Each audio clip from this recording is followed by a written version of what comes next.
मावळ तालुक्यातील कुंडमळ्यात इंद्रायणी नदीवरील जीर्ण पूल कोसळून चौघांचा मृत्यू, एका 6 वर्षीय मुलाचा समावेश। पूल 30 वर्ष जुना असल्याची माहिती।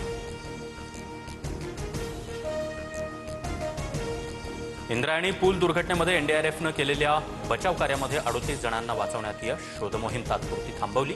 क्रेनच्या सहाय्यानं दुर्घटनाग्रस्त पुलाचा भाग पाण्यातून काढला।